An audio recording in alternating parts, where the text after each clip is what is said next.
Türk memleketi millet de dünya ağaç çıkaran millet ey kardeşim.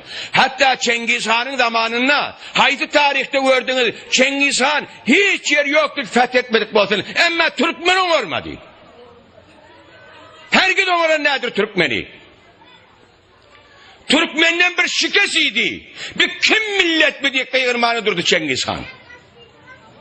Bir Allah ve Peygamberi iman getiren millettiydiler. Ondan sonra Türkmen mi olsa Türkmen'in deninden geçip gidiverin gittir. Türkmen çep ve zap olmalıydır. Ayetin şuma şeytir ya mı Türkçe valla. Ey gelin gayırla. Ne mi deyip Türkmen'in şu mahal bolanda vilişkün mollunuz denmeyi. Ne mi deyip erdişten kaçtınız. Ne mi deyip tavanayınız yok. Ne mi kudretunuz yok. Şunu iman zayıflerini Türkmen'in arasında. Bizim hem iftiharımız cad oldu.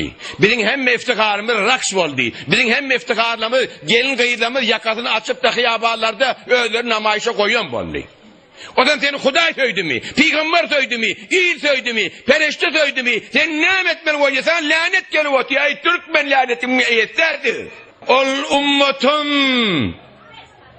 Ol ummatum men dinime irşad edecek bolup, men dinime ölçecek bolup, sağdan rakstan avadan el çekti, toyunu men toyum etti, pes bar şuna bir hayır dua et deyip, Hazreti Hıdır gelip, senin toyunda dua edecekler inşallah. Peygamberin desturu bile.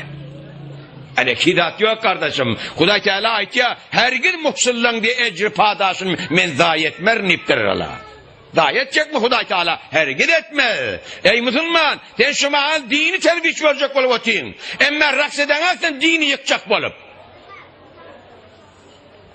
Sana dinini yıktırmaz doğalla. Sana dinini yıktırmaz gelin ayırla. Yöne 100 karalık önüne kalar. Kömür yanak karalarsınız. Ahırda da imansız geçip Allah'ın yanına yüzün gözden düşüp sümme redetnahu esfeles safilim olarsınız. Yani 7 kat yerin aşağına sokun şu şumur diyenlerden olarsınız.